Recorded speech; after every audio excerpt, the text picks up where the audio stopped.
her philosophy a little bit. Hi, first of all, thank you very much for having me. This is a first for me. This is the closest that I've gotten to Memphis.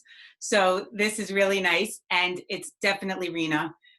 Yes, I have the degree for the doctor, but I prefer the comfort when I'm working with people of them calling me by my name. And unless they tell me to call them Mr. and Mrs., then I have them call me Rena.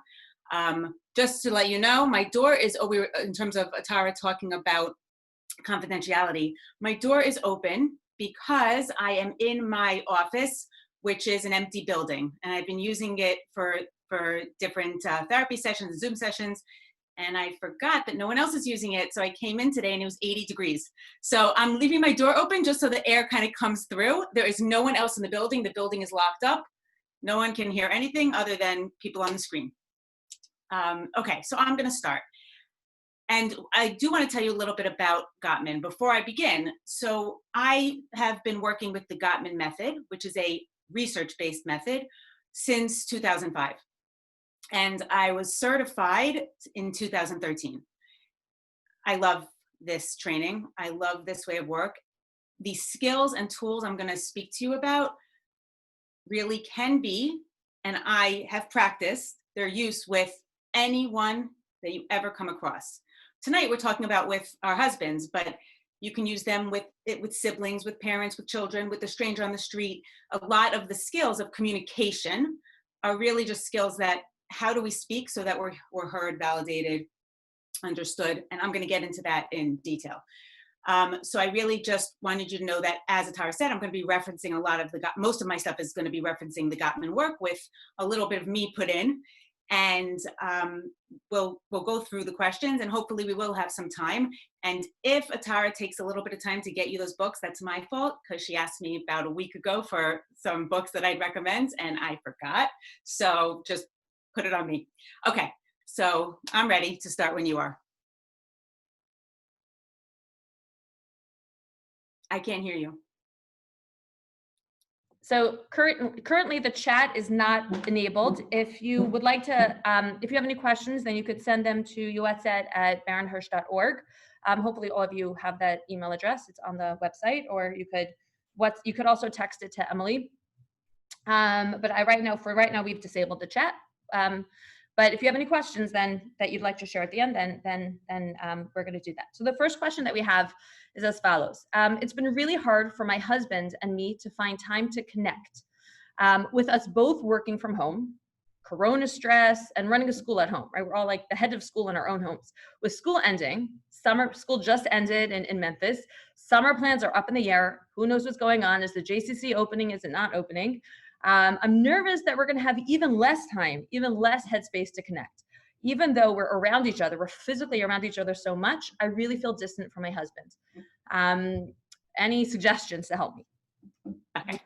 So this question kind of specifically talks about someone who's around their spouse a lot. And I just want to make sure that everyone knows throughout, different scenarios really apply to everyone, independent of where they're at. And for this, independent of whether or not you and your husband are both working full-time from home and your kids are there, or if one of you is working and the other does not have a job. We used to say like a job outside the home, but now everyone's there. Sometimes there are jobs where one or both of the spouses have to actually be out at work and their kids are still going to be home. All of these scenarios create stress. There is an additional one that I don't know if anyone on here has this issue, but one of the things that I hear a lot around sound is that having nothing to do with Corona is the idea of summer off jobs, teachers, speech therapists, anyone that works in a school. And that a lot of times creates stress between couples in and of itself, because of the difference in, I need this, especially, teachers, I need this summer off. I need to be able to refresh. And the partner saying, but no one else gets summer vacation. That can happen a lot. And even more so when you're both in the home and now this person is kind of off of work. Does that mean that they're, lazing around? And also just because they're home and now their kids are home, do they not deserve that free time? I can tell you that A number of people that I know who are teachers, I think they deserve a full year off after having transitioned to Zoom teaching. At least in the Northeast, like the level of education really has not gone down, and the work that teachers have done has gone up. So that's just kind of a start, and I'm gonna have to learn how to speak a little faster. Okay, so there is a lot of expectations of each other. And one of the things about connecting, this question is really about connection, which is what I'm gonna focus on. Connecting takes intentionality and effort. The healthiest and most connected relationships really do take the most work. And really, right now, there's a negative impact on how busy we are. It impacts us on an emotional level and a physical level. And I don't know how many of you might be surprised when I say this isn't just a female problem. Men just express it differently, but this is something that we all go through. And you're going to hear a lot that I'm going to reference the idea that our husbands go through very similar things we do. It's about the way it's portrayed, I would say, that's different. So we will discuss that throughout. So here's some of the skills and tools for this question. So first, there is, in the Gottman Method, there is a concept of bids. There is what we consider an emotional bank account, okay? That is, it's like a piggy bank, but instead of putting in coins and collecting money, you're putting in bids. So what are bids? Bids are ways to show that you're thinking about the other person. They're ways to connect. They're small things often. They're not big, huge gestures. They are a cup of coffee made just right for the way your partner, your husband or wife likes it. It may be knowing that I'm going to do a Zoom meeting and making sure that the kids are being put to bed, right? There's the small things without being asked, right? There's all these small things. And what happens is every time a bid is put out, it can either be accepted, ignored, or rejected. We always want it accepted, because when you accept the bid, you then have more money put into, more coins, emotional coins put into your bank. When I'm in the therapy room, I really explain what it means to ignore or reject. I'm not going to really go into much detail here because that's not about the skill, but accepting is, it does not have to be a full-on obvious way of accepting. It can be an acceptance with a smile, with a head nod. Gottman, in his research, it's actually a couple, it's Julie and John Gottman, but I often refer to his research because the research originated with his work, and she's more of the clinical side. The couples that he studied that he said were either going to go on to have strong marriages, really good relationships, he called those masters. And then he called the other side of the coin disasters. Those were the couples that were either going to end up divorced, and if not divorced, completely emotionally connected and unhappy.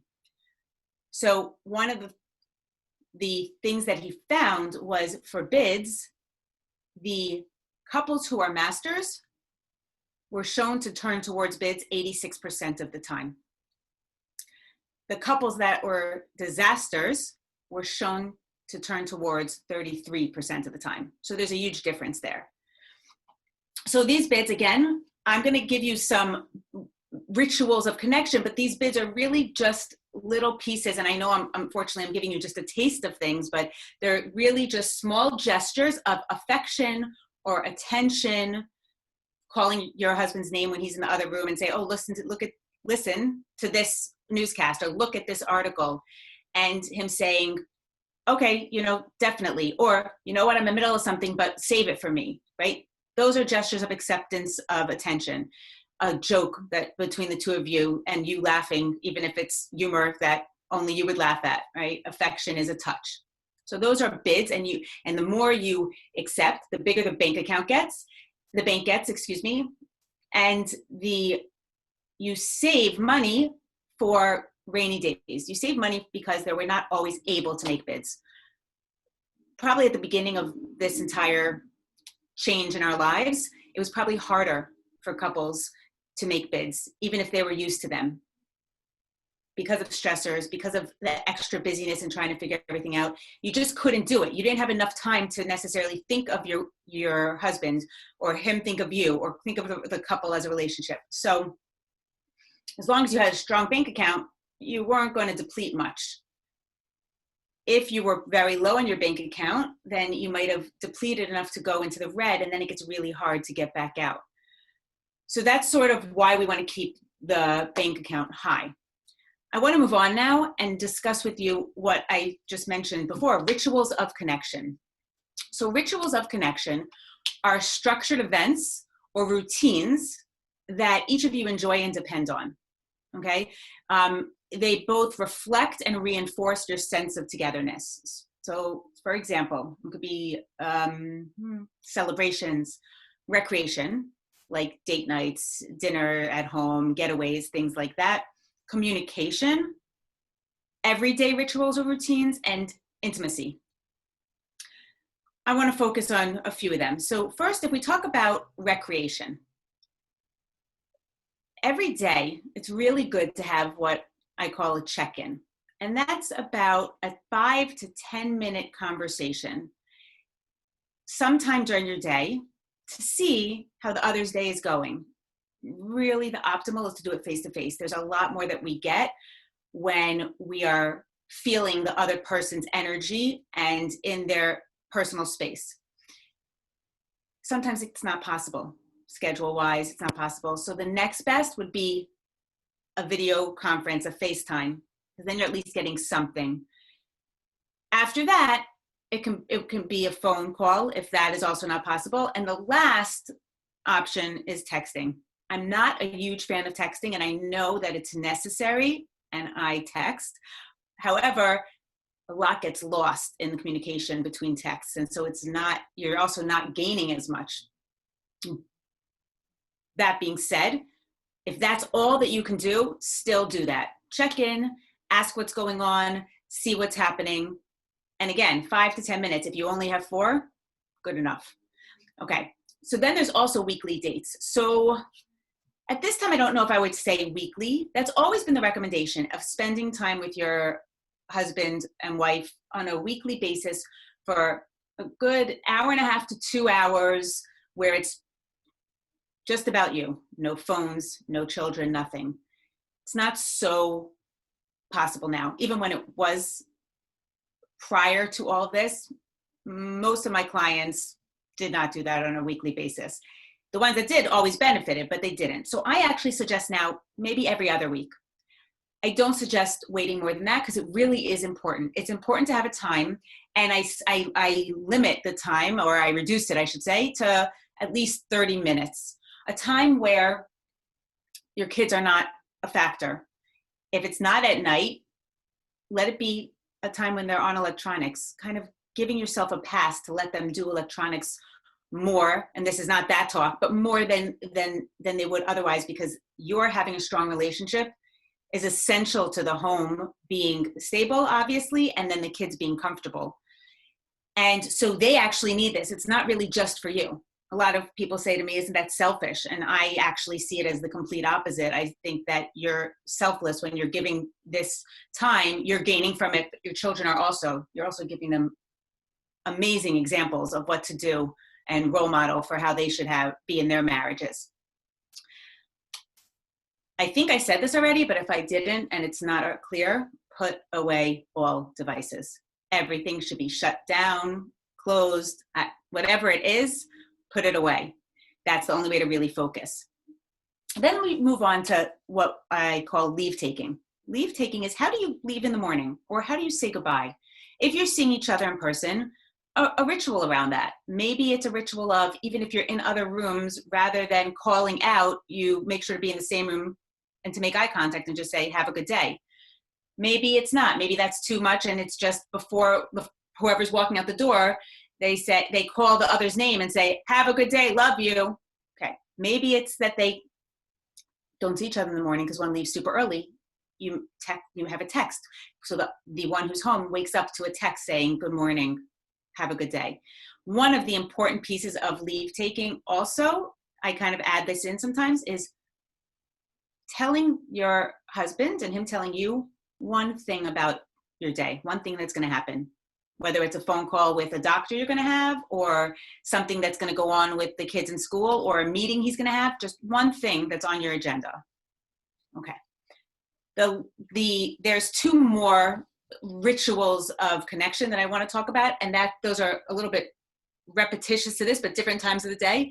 It's the reunion at the end of the day when you come home or your work day ends, if you're both at home, and the bedtime routine. So for both of these, in terms of the coming home, it's the same kind of eye contact. It's really beneficial.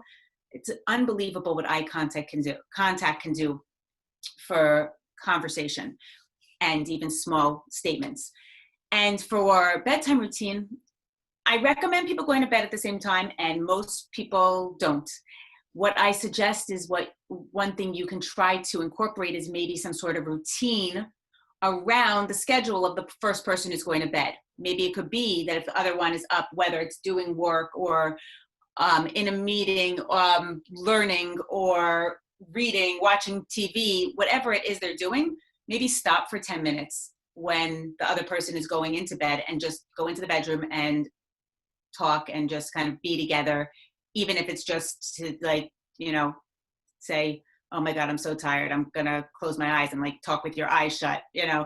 That doesn't, speak well for the eye contact piece, but whatever it is, just having that, this is important for us to be together at this time. There's one more skill I want to talk about in this question, and to answer this question, and that's what we call a stress-reducing conversation. So a stress-reducing conversation is a conversation in which we listen. We are not problem solving.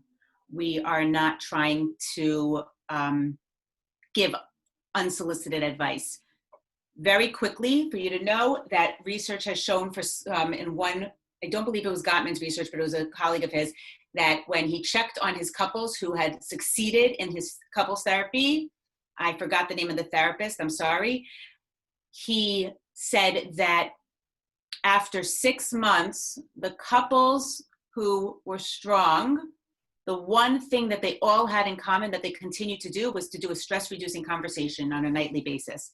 The intervention is 20 minutes a night, sit down with your partner and talk about a stressful situation in your day that does not have to do with the two of you. It's outside of the relationship. The speaker speaks, shares, and the listener listens. The listener shows genuine interest. The listener, as I said, doesn't give unsolicited advice. What you're doing is you're communicating understanding. You're taking your partner's side, even if you don't agree. In that moment, you're taking their side and being their cheerleader and just saying, wow, I can understand, or I hear, even let's say you don't understand, I hear you're very upset. You're validating their emotions. Both partners get a chance to do that speaking, and at the same time, there is a time for problem solving after you feel validated. Because once you feel validated, you can say, do you want to problem solve? It is important that if you're the one, let's say, listening, and your husband says, no, I'm not up for problem solving, then you have to let it go and not work on it then, because he's not going to listen anyways. Vice versa, the same. If a speaker is not in the space of getting their problem solved and all they need is to have someone just listen to them, that's all we should be doing. So those are really the skills that I would recommend using. I know I spoke fast in a nutshell, but. Wow, thank you so much. I feel like I'm lucky that I've heard I've heard about these tips before, but it always speaks to me and I'm always like, oh gosh, I have like when I do them, it's so helpful. It's amazing. Yeah, but it's hard to remember a lot. Okay, so this is more of a Corona-specific situation. The idea applies to many people, even if the specifics don't. I had to delay going to the mikveh because I had a cough and I needed to wait until the symptoms resolved. Last month, I was able to go to the mikveh, but it was hard to get into the mood for intimacy, for physical intimacy, because I had so much anxiety. Both of these kinds of things put a lot of stress on my relationship with my husband. I'm doing okay without the physical intimacy, but my husband really is not doing so okay when we have to delay because I haven't gone to the mikveh. I feel like it's my fault, even though I know that it's not. Please advise. Okay. So I'm going to first just it out there that in general, I know on these calls, we try to be as respectful of language as possible. So I will say right now, physical intimacy is sex. I'm going to try to remember to use the word physical intimacy. In my office, it's very important to me to be open about medical language and the language that I've learned as a couples therapist. If I forget while I'm speaking, please forgive me. But that is, I confuse you because you're like, what is physical intimacy? I'm specifically speaking about sex because there's also other pieces of physical intimacy that don't have to do with intercourse. So if I confuse anyone, you can ask me to clarify. It's going to come out of a space of just trying to use the language that everyone is comfortable with. I want to answer this question in two parts. The first one, I'm going to give you a bit of a psychoeducation. And the second one, I'll give you some communication tools. Very important to know that one of the very common symptoms of anxiety, because anxiety was mentioned in this question, is a decreased libido. So on top of everything, that may be a factor here. Also, when I hear, I feel it's my fault, I hear guilt. I would love to say, don't feel guilty, and that's not going to work. So what I'm going to say is that guilt isn't usually very helpful. At the same time that it's not very helpful, a majority of people experience guilt at some point or another in their lives when it relates to taras mishpacha. And that's true of men as well. So rather than saying don't have the guilt, I'm going to try to, and I think I might get back to it later, but my brain is moving one direction. I'm going to try to say, I want you to not use that I feel it's my fault, and I want you to think more about what it is, how you can communicate with your husband about being in two different positions of it. And that comes across in a lot of areas of our marriages. And this is just specifically about the mikveh and physical intimacy. So physical and emotional intimacy are completely connected. You really can't have one without the other. Throughout marriage, there are peaks and valleys for each type of intimacy. Long term, they really are dependent on each other. And a marriage without any physical intimacy at all is sort of the equivalent of living with your roommate. This question is really about understanding each other's thoughts, feelings, and needs. And a very important Gottman phrase is understanding precedes everything. And it's true. We first need to understand our partner before we can do anything else. So we need to be able to see, even if we don't agree with, their side. I often suggest to people to think of themselves with themselves and their husband on opposite sides of a tree. You may see a broken branch on the right, mud on the ground, and flowering branch on the left. He's on the other side. He's going to see a flowering branch on the right, flowers and grass on the ground, and a broken branch on the left. I think I got that right. But you're both seeing the opposite sides. So what I say to people is, understanding means shifting a little, going over to the other side and seeing, hey, what are they talking about? It doesn't mean staying there. In listening, we want to become comfortable going off to the other side, peeking at it, maybe sometimes saying, oh, I get it, and now I'm going to stay here, or, oh, I get it, I'm running back to my side, but I see what you're talking about, which then means that you're no longer going to be in a position of thinking, what planet is this person coming from? Or why are they not understanding me? Why are they purposely trying to hurt me by not understanding? I also tell people very often is we all have to work on ourselves and not on our husbands or our wives. It's our jobs to do our work, because if we each work on ourselves, then we'll both change. If we each try to work on the other, nothing's going to happen. So many people have been taught, I'm going to get back to this, the details of this question, that men's desire for physical intimacy is solely in order to fulfill a basic physical need. That's actually just not true. It goes back to what I said before about the connection between physical and emotional intimacy. The research does suggest that men are more focused on physical intimacy than women in long-term relationships. And with major life events, this difference heightens, like events like the birth of your first child. At the same time that there's a relationship between physical intimacy and emotional connection for men, you're also having a friendship that is declining. So as your difference and your disconnect is happening, a friendship disconnect is occurring as well. So what are the differences between genders in physical and emotional intimacy? Basically, women need to be emotionally connected in order to be physically connected. And men need to be physically connected in order to be emotionally connected. And that's the basic difference if I had to put it into two sentences. Now to explain it a little bit, men generally feel emotionally closest to their wives after having connected on the physical level. But this often causes confusion and misunderstanding because you're both in different spaces and looking at one point, not realizing that the other person is looking and they're just in a different direction. So let's say you go out, maybe I'm wishful thinking of the future. You go out for a romantic evening and you have a really nice conversation and you really emotionally connect. And you're both feeling that, right? It's like, it's not one-sided. You're both really feeling better. You've learned more about each other, or you've discussed something maybe challenging and gotten through it, and now you feel even closer. And the evening, it's expected that it's going to end with being physically intimate. You come home and there's a distraction.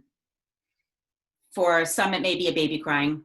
For others, it may be a work email. But let's stick with a baby crying because it's an easy scenario. The baby cries and your husband says to you, stay right there. I'm going. You stay relaxed. I got the baby. And he's got the baby. And he's gone only 5 minutes, maybe. And in those 5 minutes, your brain has gone to, the baby cried, so now the baby's going to wake up again in a few hours because when they cried last night, they woke up again in the middle of the night. Oh my God, I have so much laundry that I forgot to do today. Oh, I have to call my work to reschedule that meeting. I could go on and on because there's not 3 things in your head. There's probably 25. If you come back a minute later, all 25 would probably be there as well. He's coming back and he's like, great, I got the baby to sleep. It's been 5 minutes. And you're no longer in the mood. Now, for you, the evening would have still been 100% full if we think about an emotional need bucket. It's a little bit different than the emotional bank account, but it's the same concept of you would be good. I connected. And the physical intimacy would have been an added bonus. It does impact you, which I'll talk about in a minute, but it would have been an added bonus. For your husband, unfortunately, because of the way men connect first through physical intimacy to complete emotional intimacy, their emotional need bucket is maybe going to be 50% full. Men have a limited language for emotions, and this physical intimacy is a way of creating a healthy intimacy for them. It's a way of them feeling validated by their partner, feeling accepted. It's the way that they find themselves to be most vulnerable. We're all the most vulnerable during this period, but for them, it's their craving for a connection. I mentioned before that you do get something out of it as well, because there's something called bonding hormones, which if I got the science right, it's oxytocin and vasopressin. That's as scientific as I'll get on the medical side. They're created through physical intimacy. I mean, the truth is that, as I mentioned before, there's also the physical intimacy that is not about sex. There's also the touch and the hug and the intimacy that comes from that. That also does give you some of the bonding hormones. The physical intimacy that has to do with sex is the largest release of the hormones, from what I understand. And so once that's happened, now your husband is feeling the 100% that you were feeling. So both of your nights have been a complete success in terms of the emotional connection afterwards. When it comes to couples and physical intimacy, very interestingly, I found it fascinating that the research showed, and the research was on couples that do not live our lives, that have been together or known of the other gender for decades, and from a very young age, we know what the world is that we live in.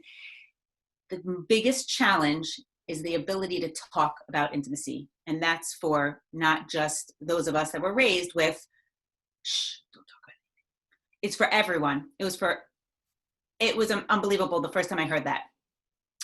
Healthier communication skills can help ease the tension between you and your husband, okay? So hopefully you understand a little bit about what's behind your husband's feelings, thoughts, and actions.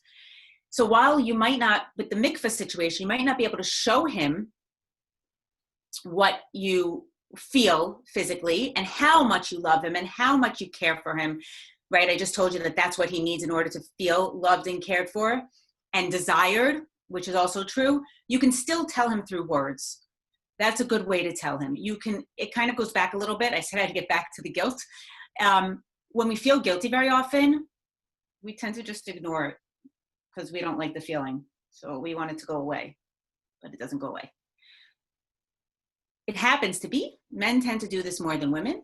So maybe the next day your husband's grumpy and maybe he's feeling bad because he knows how exhausted you are, but he's also feeling bad that he wasn't able to be with you. And he's feeling bad because he has no clue how to tell you that in words because his language is not words. What really happens is if you talk about it, instead of making it worse, you're going to make it better.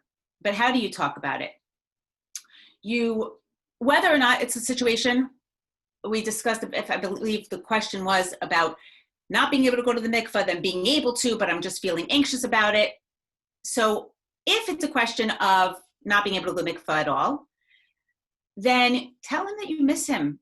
Tell him that you miss being physically intimate with him, that you miss connecting with him, right? We want physical intimacy for different reasons. Again, that's a different talk in the specifics, and I would go way over time, which I'm already probably going to do a bit, but we would want that. But tell him, let him know, because his thinking is, oh, so she doesn't care. Like, it's not as important to her. So fine, let him know it's important. Let him know you love him, you care for him.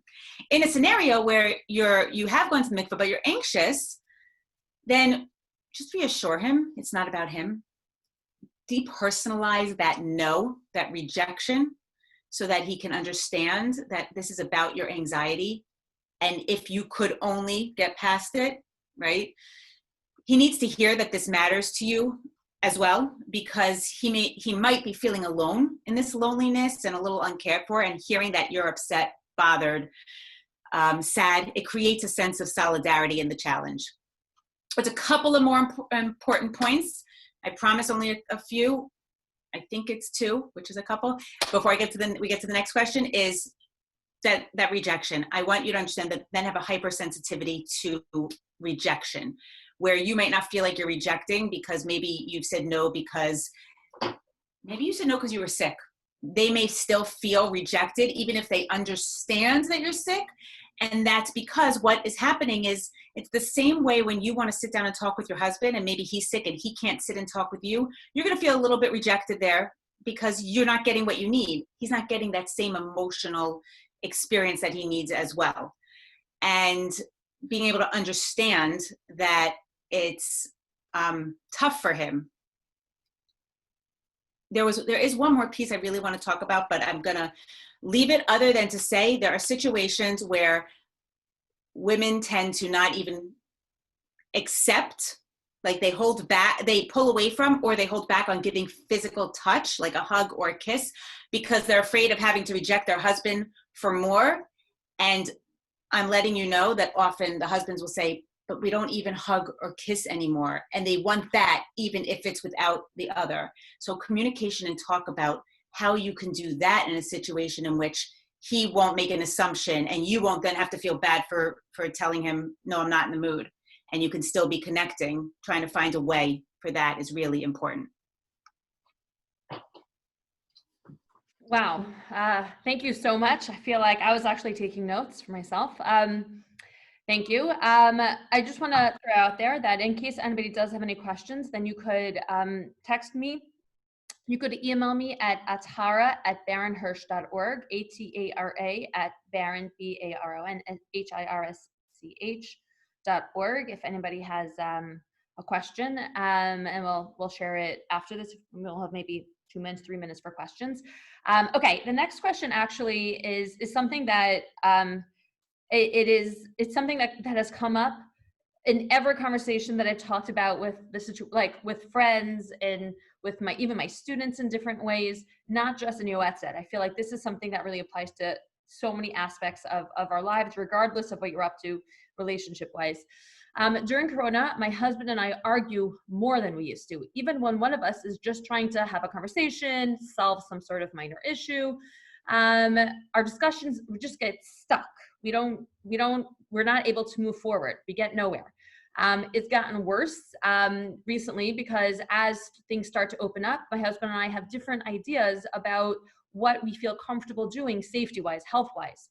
And why is this happening? Do you have any suggestions how to change this pattern that I just feel stuck in? Okay. Ooh, okay. There's a lot of information to give for that question. And I want to give you everything that I can. I do apologize if it goes too long. As far as I know, this is being recorded. If people have to get off, I really hope it doesn't. But I always hate when I'm listening and people don't fully answer the question. Plus, one of my flaws is that I talk a lot. So I'm going to try to really answer this question in depth to an extent, but I understand that, it's getting kind of late. So 2 important factors. I'm going to discuss 2 things right now. I'm going to discuss the 2 important factors about communication.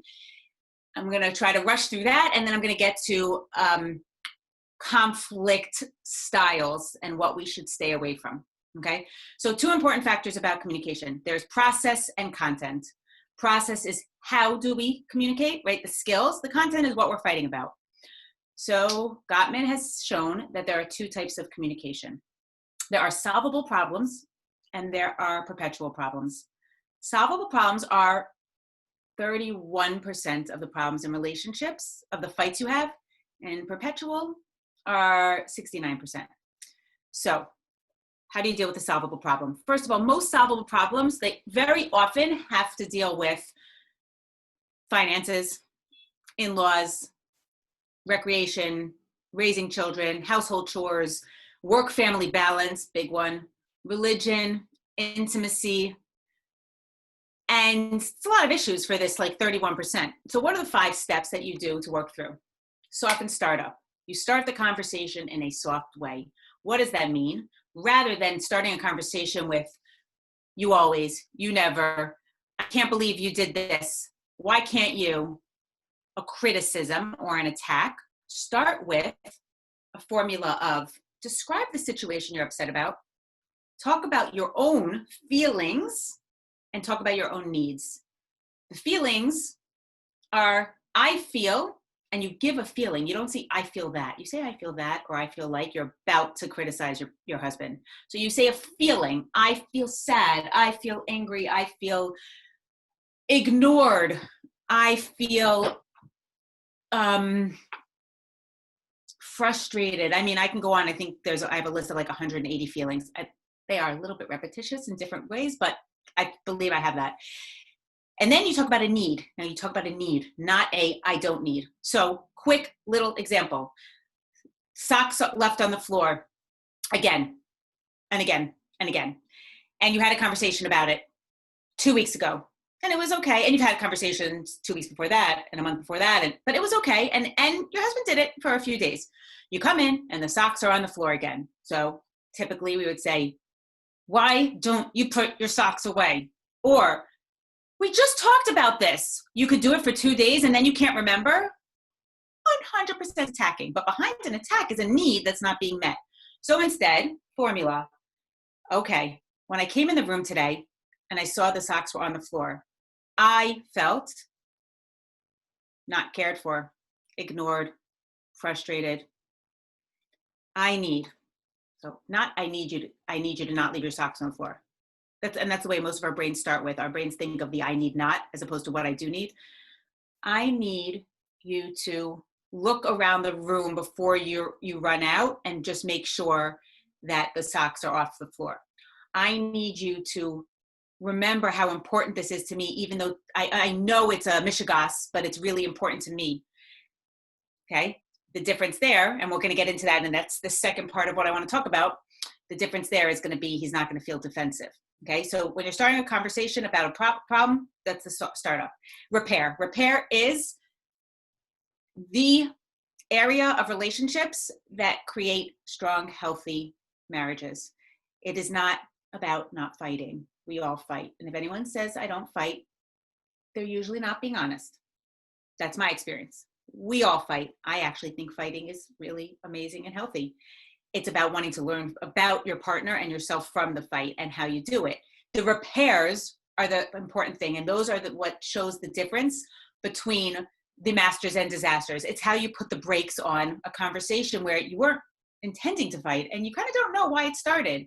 So before the conversation gets completely negative, it's a way of sidestepping things. It could be something said such as, I feel criticized, can you rephrase that? Let's try that over. Let's agree that both our views are going to be part of the solution. This is important to me, please listen. Next step after repair is self-soothe. A lot of times in conversations, we get flooded. Flooded is when your heart rate goes above 100 beats per minute. Your brain goes into a what is this mode. That's, the way your brain can't process anything. And it is pointless to continue a conversation at that point. So if one or both of you feels flooded and feels completely like, I got to get out of here, take some time to self-soothe.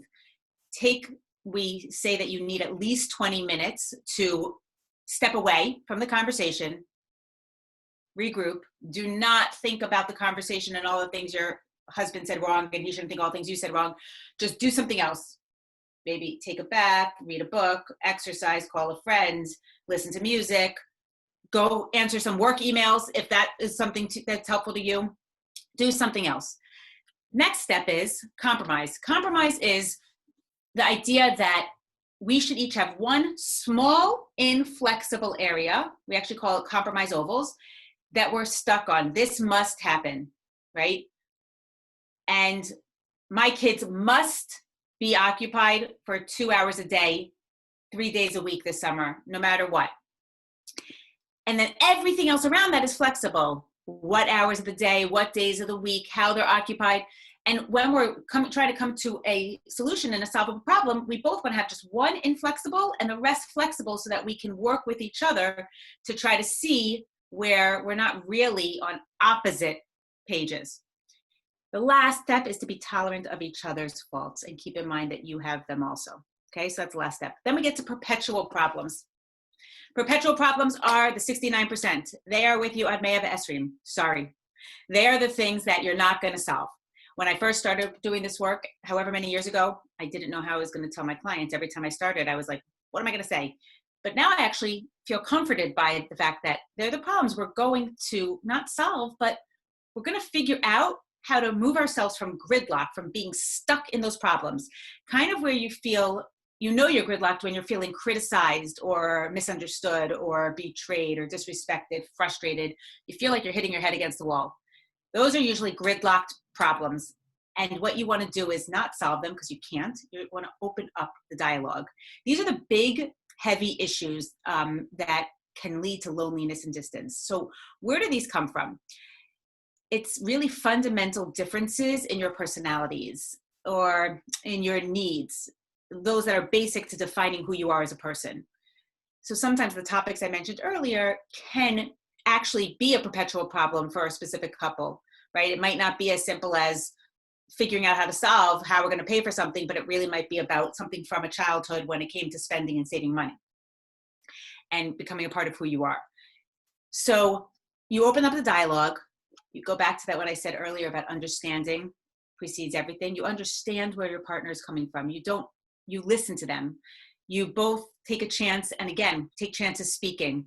You both have an opportunity where one person's speaking and the other is listening You're actually listening. Sometimes you have a pad and you're writing down what they're saying, and you're not formulating a rebuttal in your head as you're listening, because you're just trying to understand them before you can do anything else. Once you understand them, it's not going to feel as painful when the next time the fight comes up, because it's going to be as challenging of an issue, but you won't feel that maybe they're purposely invalidating you because of what they're feeling. You're going to understand, oh, this comes from the fact that ABC happened when he was a kid and he really can't get past that. It doesn't, I'm being very honest, it doesn't make it good. It just makes it a little easier. Okay. Some common suggestions for both. I spoke about flooding, and I also wanted to say about that flooding scenario where you have to walk away. If one person gets flooded and they need space to walk away, very often, the other one wants to finish it right in the moment. It's not going to work. It's not. You keep hearing me say that it's not going to work, because it's not going to work. So the person who's flooded says, I need a break.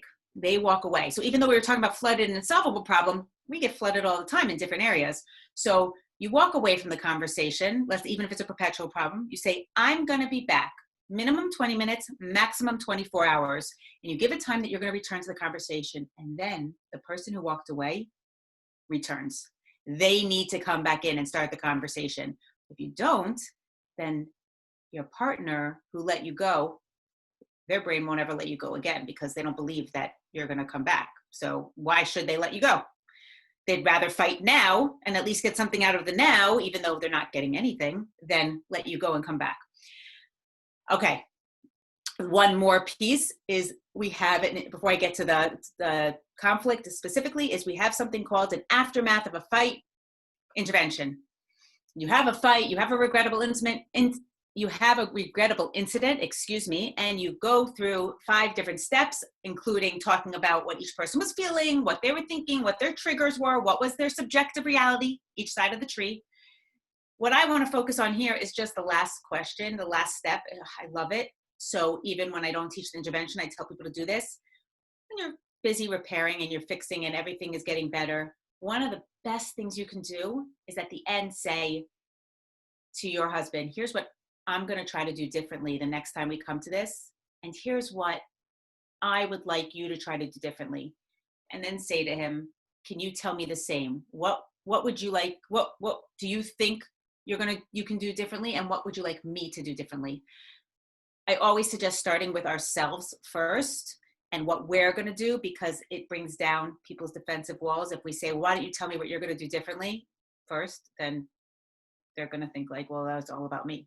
So first, talk about yourself. Okay, let's discuss avoiding saying the wrong thing during conflict. One of the main principles of the Gottman Method is what we call, it's the notion of the 4 horsemen. There are 4 types of negativity in communication that are lethal to the relationship. These are criticism, defensiveness, contempt, and stonewalling. I wish I had my little card here and I didn't think to show it as a visual. Nope, I don't have it.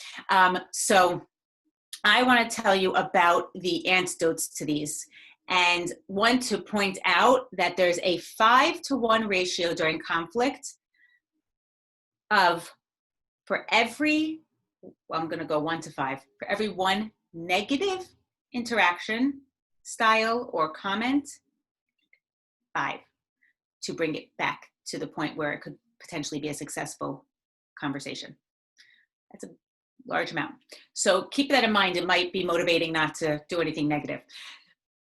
Criticism. So the antidote, that this actually helps, the antidote to criticism is what I explained before about the soften startup. Describe the situation, state your feeling, state your need. I told you what criticism is about. It's about a need not being met. It's about you want to focus on a specific behavior or event and not on the person themselves, not on criticizing them, on what's wrong with you, all that. Another way of saying it is complain without blame. Okay, so that's criticism. Criticism kind of is in a loop with defensiveness. So defensiveness gets brought down if you don't say something in a critical way. But some people are defensive because of history of conversation. Some people have it in themselves because of their own history. There's something about a specific topic having nothing to do with you. what does defensiveness look like? It looks like righteous indignation. I would never do or act like you're acting right now. It looks like a counterattack. That's what it looks like the innocent victim. Okay, so the person is feeling defensive, and what is happening is they're focusing on you now and not me. It raises the tension level. The antidote to defensiveness is accepting responsibility. Let's say in that scenario I gave you, your husband is able to say, "You're right, I did leave the socks on the floor today, I'm sorry." You're going to think that whatever comes out of his mouth next, you're going to have heard him validate you. Even if what comes out of his mouth next is the next statement. And I want you to imagine also, had he not said that and he made this statement, "I have been picking up the socks every day for the past 2 weeks, and I happen to not remember today, or I happen to have planned to, and then I got distracted and you called me from the other room." Now, if he hadn't said the first part, all you would hear was a defense. "Well, I did it the other days," and you'd say, "Yeah, I know you did, and I'm asking you to just remember to do it all the time." But once you hear him say back, excuse me, got it right. You hear him say back, "You're right, I heard you, I didn't do that," and everything else sounds different. So that's the antidote to defensiveness. Then you have contempt. Contempt, I call criticism on steroids. It's name calling, it's eye rolling, it's verbally abusive at times. It's where you think that your partner is inferior. Sometimes it's within just that topic that you're feeling that way, condescending, but not within the entire relationship. Sarcasm. If a couple uses sarcasm as humor and they're both good with it, then it's not considered a contempt. But you know when it's contempt. You can feel it. The antidote to that is similar to the antidote to criticism. Describe your feelings and needs. Years ago, it used to say the antidote on this card that I wanted to show you, the visual, it used to say the antidote was build a culture of appreciation. I had no clue, because build a culture of appreciation goes to something on my Gottman Sound relationship house that has to do with sharing fondness and admiration. It's something global in your relationship, like learn how to be more respectful through sharing, and I'm not going to get into all the details. But how do I do that in the middle of a fight so that I don't use contempt? So I'm guessing, because I never went to the Gottmans and asked them, other people had that same thought, and they shifted it and changed it to describing your own feelings and needs. I believe that it's really both. I believe it's describe your own feelings and needs, and in general, the more of a culture of appreciation you have for your partner, the less the criticism is going to become contempt, even in a lot of anger. The last one is stonewalling. Stonewalling has to do with what I mentioned. It is connected a bit to what I mentioned before, the flooding, where your heart rate goes up. Stonewalling tends to be done more by men than women. I've seen both. It's when you check out. You think you're avoiding the fight, and you're really making it worse, especially when men do it, because then the wife just feels ignored, as opposed to, "Oh, I'm not going to answer because that way we can't fight anymore." Doesn't work. So it's kind of what happens for the person who's stonewalling is all stimuli is being blocked.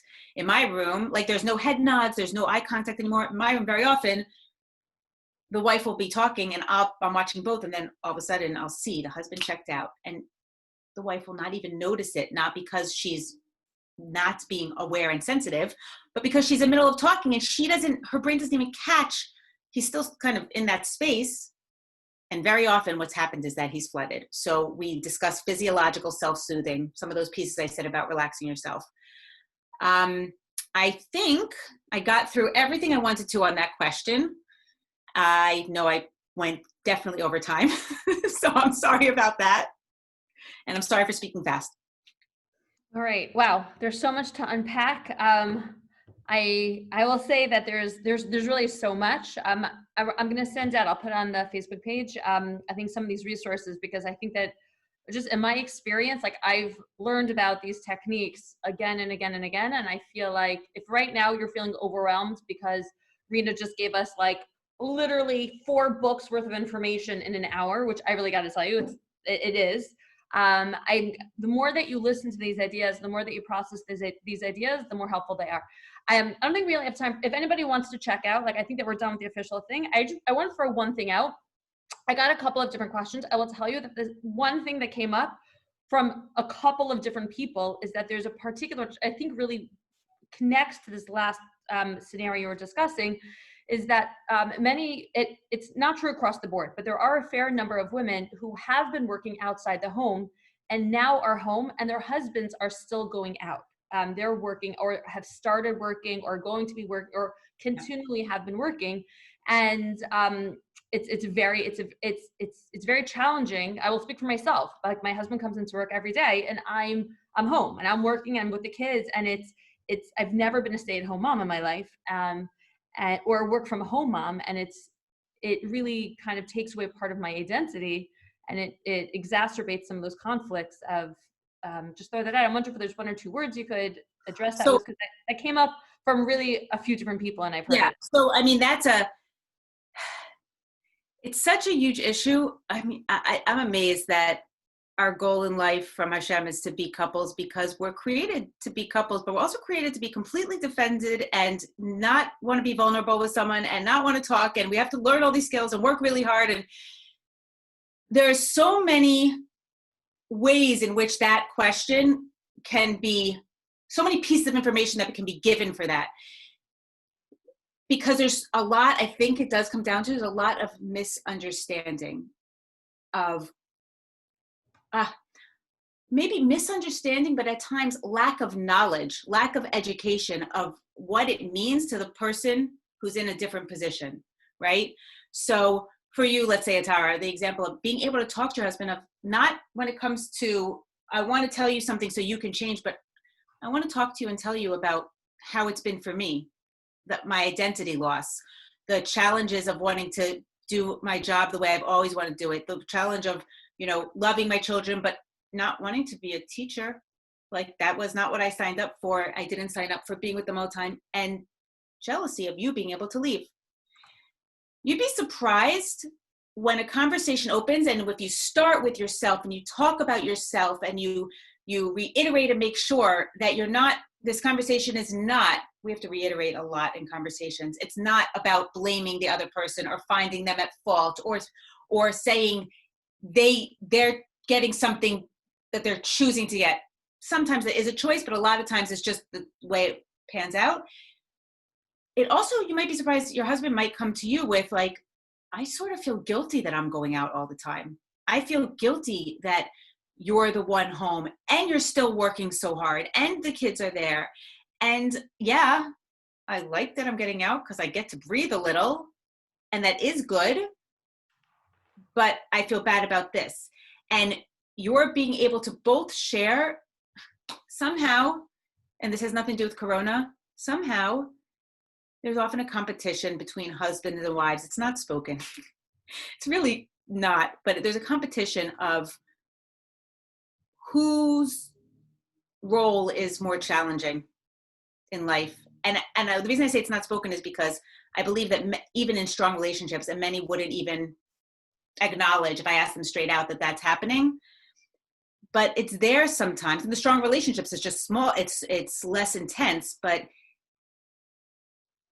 it almost is because if, I guess when you have kids, especially if one person is having an easier time, the assumption is the other one is having a harder time as the parent. So I don't want to admit that going out to work is easy because I don't have to be with the kids, because then when I say I'm tired at the end of my day and I just need to relax because I've been working for 15 hours, what are they going to say to me? Or I don't want to say that I like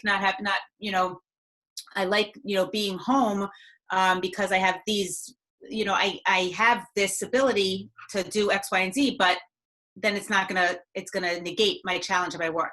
The working at home piece specifically is, I really do believe, because it's not going to shift, it's just about turning to him and saying, if you haven't already, can I just tell you how I'm feeling?